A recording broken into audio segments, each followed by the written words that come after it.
Startling revelations have emerged regarding Diddy and his alleged abusive behavior towards his late ex, Kim Porter. Radar Online has obtained 40 pages of excerpts from her alleged unreleased memoir, shedding light on their tumultuous relationship. This flash drive was supposedly given to them via someone who says they were close with Diddy and Kim Porter and that Kim was working on it in the months before she passed away.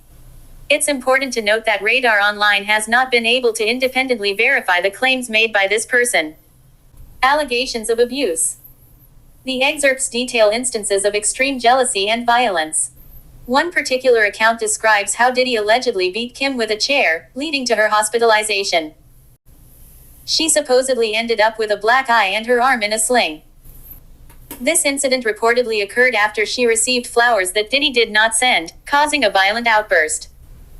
Diddy supposedly asked who she had been out with and she said she met a producer about starring in different roles. Kim's alleged memoir recounts how Diddy slapped her hard enough to knock her to the ground and subsequently beat her with a chair when she tried to explain the situation. A source, whom wished to remain anonymous, provided the document to RadarOnline.com and said it was found on Porter's long-lost flash drive. It was given to the informant by someone very close to Kim and Diddy, and was written in the months leading up to her sudden death, the individual claimed. While we have unable to independently verify those claims, the 40-page manuscript, which we have reviewed, is filled with explosive anecdotes about the actress and model's time with the rapper, born Sean John Combs. In one chapter, Porter wrote about how the jealous rapper's short fuse made her walk on eggshells, and recalled one instance where he allegedly sent her to the hospital after brutally beating her with a chair. Porter was 47 years old when she died at her home in Los Angeles shortly before midnight on November 15, 2018.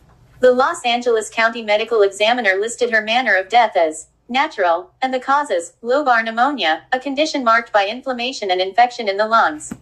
But unanswered questions surrounding her death have resurfaced as allegations of violent behavior stack up against Diddy, including by another one of his exes, Cassie Ventura, alongside a federal sex trafficking investigation. Users on social media have even suggested Porter's death may have been a move intended to prevent the release of the memoir she never finished, in which our source said she discussed Diddy's alleged involvement in the murder of Tupac Shakur. In an interview with AllHipHop.com, he said, "This story is beyond ridiculous and completely false.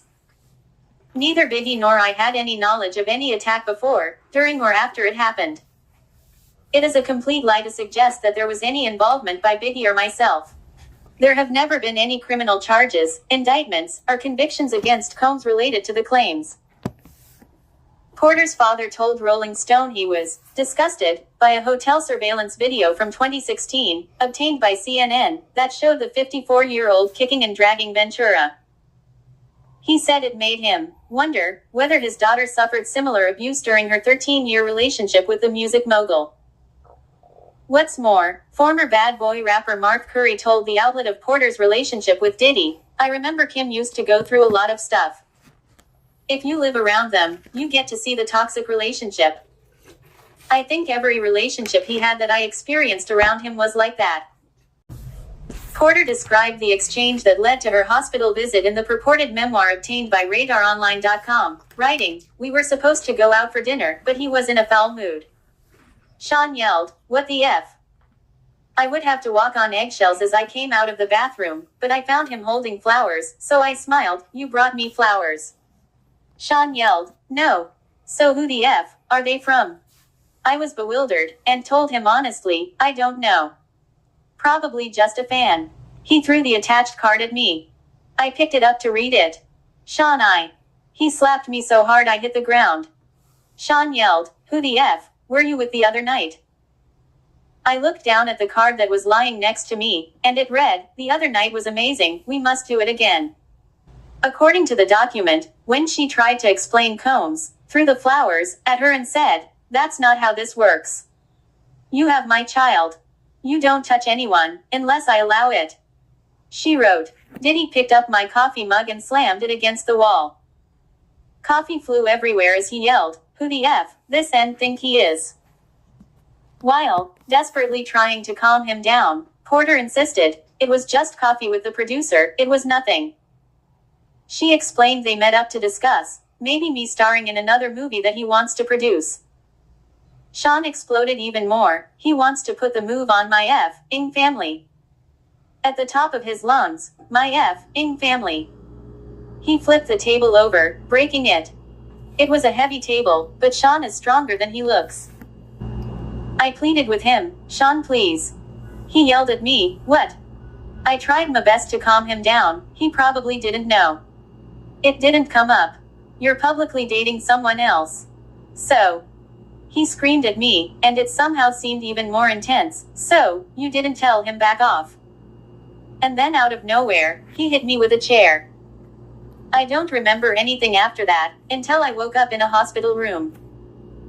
According to the document, Porter said when she woke up in the hospital, my arm was in a cast, hanging from a sling. My face hurt. My eyebrow was in immense pain, as was my lip. As I came to, the first face I saw, was of the man that put me here. Sean asked with concern in his voice, how are you feeling? I responded, stay away from me. Writing in the supposed manuscript, she said Diddy apologized and told her, I don't know what came over me, but she was afraid for her safety because they were in a private hospital room, and no one would hear me. I could scream like my life depended on it, but it wouldn't matter. As she lay in the hospital bed, the musician allegedly said, I was just so jealous. You know how I am.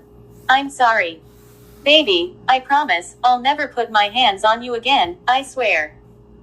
She recalled thinking, I've heard this song one too many times. Porter then wrote she was concerned Diddy might lie and say she had a car accident, claiming he told her, they'll pity you, that you hit your head. He was going to make me look crazy. They were going to believe him. He was a kingpin.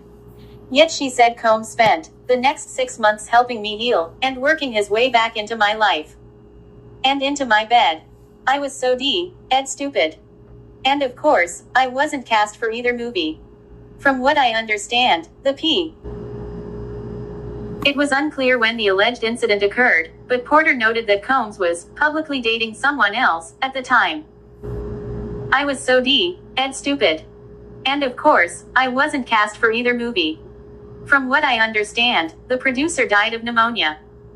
It was unclear when the alleged incident occurred, but Porter noted that Combs was publicly dating someone else at the time. The pair met when she was working at his label, Uptown Records, and they began dating in 1994. They went on to have 3 children together, 26-year-old rapper Christian Casey Combs, aka King Combs, and 17-year-old twin daughters Delilah Starr and Jesse James Combs. The supposed encounter referenced would have likely occurred sometime between Christian's birth in 1998 and the twins' birth in 2006, as Porter noted in the memoir that Christian was with the nanny at the time, and wrote about delivering her twins in the next chapter. The source who gave RadarOnline.com access to the document plans to publish the entire thing under the title, Kim's Lost Words, A Journey for Justice, from the Other Side. As you leave the page, don't forget to hit the like bell and subscribe to the channel if you haven't done so as yet. Thank you for watching.